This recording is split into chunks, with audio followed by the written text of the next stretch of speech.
Alright, my zillions, welcome to my review of the 1000 Toys Ethero. This is the beginning of my 5 Points Festival countdown.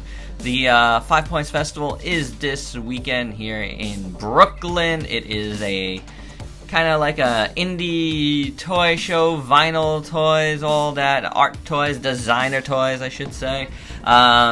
And I will be there as press this weekend, so probably on Saturday. So stay tuned for some pics and videos from that. But I wanted to do some reviews of a couple of the exhibitors there, including 1000 Toys, who you guys know I love, as well as Mechazone, which I've only reviewed one of their items here, but I do have a few, so I was like, let's get everything that I haven't reviewed from these two awesome companies, and let me bang them out on the way to the 5 Points Festival. I thought that was, only fair. Obviously, 1000 Toys, I've done quite a bit of their reviews, including Hellboy last week, which is amazing. I got this dude, I want to say at the end of last year, but I just haven't had a chance to review him. You know how it goes here at Ultrazilla Toys. This guy comes from a manga called Opossums, I want to say, is how you pronounce it, but I could be wrong there. I liked the design of this guy right away, so it didn't surprise me to learn that it was created by the same dude that did the Knights of Sidonia and Blame, and I do like Blame. I do have the Blame Killy figure from 1000 Toys, which is one of my favorite figures of last year. Is so awesome. But anywho, let's get this guy off of here and have a closer look. Ethero comes with a couple of different hands and forearms. Pretty cool. They all have a nice little wash on them and stuff. The forearms are without these cross markings that you see here.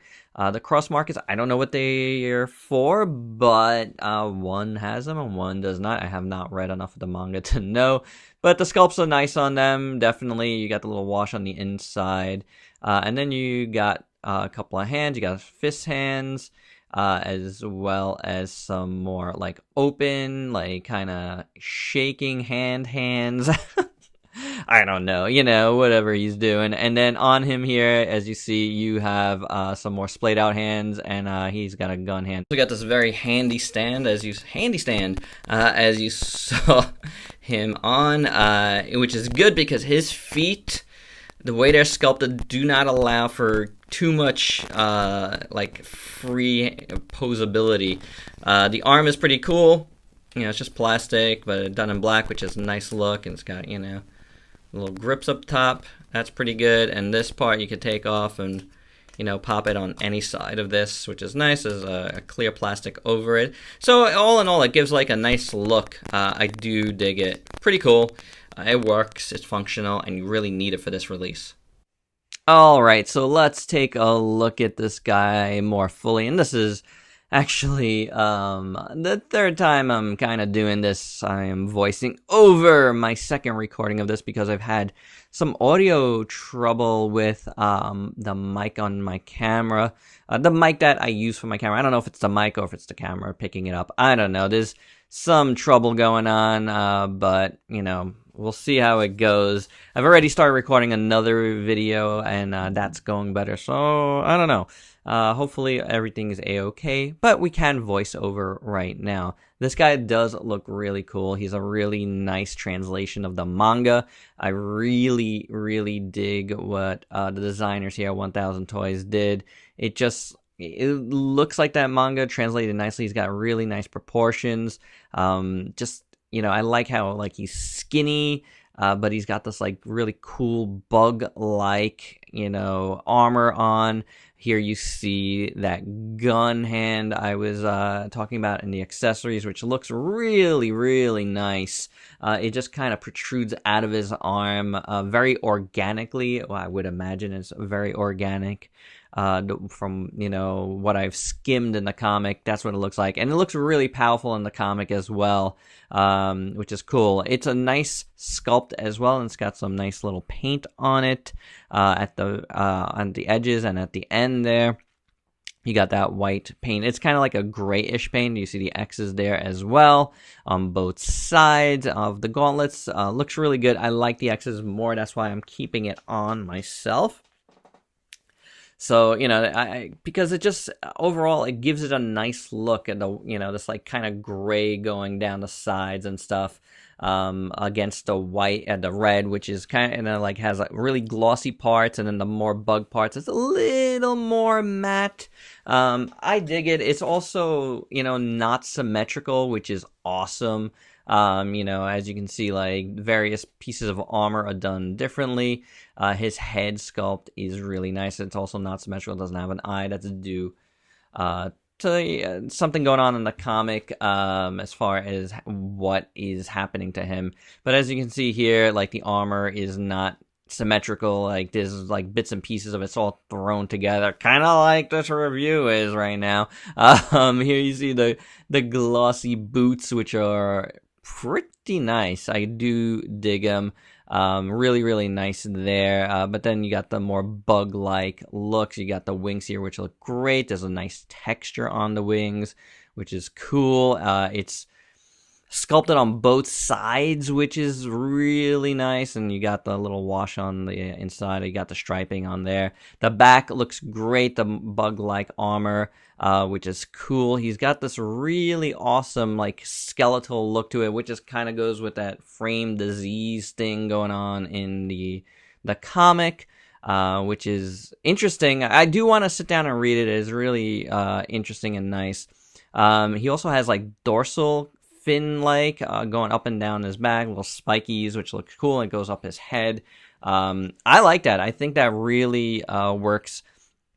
On the neck, you have some interesting like collars, which is nice. It does hinder the articulation a little bit, but that again, the head sculpt is really cool. I like what's going on underneath the eye. It's sculpted in, which is good. That eye is really awesome. Really bright white. The other side there's no eye, of course, like I mentioned. The shoulder pads are cool. Again, not symmetrical, very different looking from each other.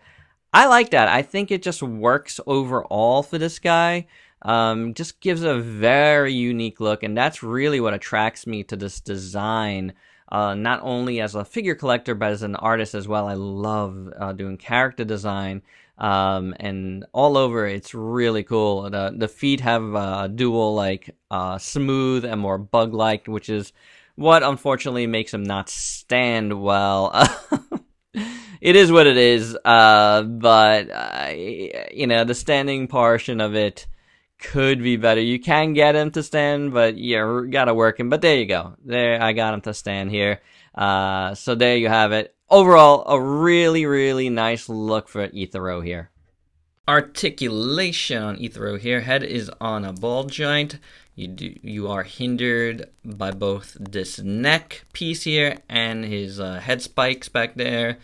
So there's that, but he can look down pretty far. There's a neck joint as well at the bottom, so that's pretty good, despite the little limitations there. This thing here pops off,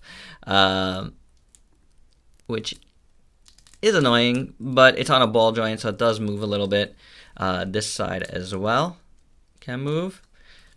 In the middle here, you have a big ball joint at his midsection and at the waist.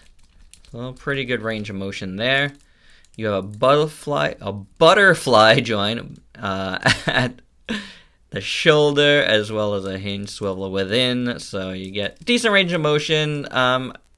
He does have this big chest piece here, so it is a little bit hard to get him his arm across his chest anyway. You get a bicep swivel, double jointed elbow, which works amazing. Hinge and swivel at the wrist if his hands don't want to fall off. That is a problem. Hands do want to fall off. These are soft pieces, if I didn't mention before, so it's not like on a hinge or anything, but they do get out of the way. Just about the full splits. Kicks that way. And back as well. Upper thigh rotation, double jointed knee works awesome.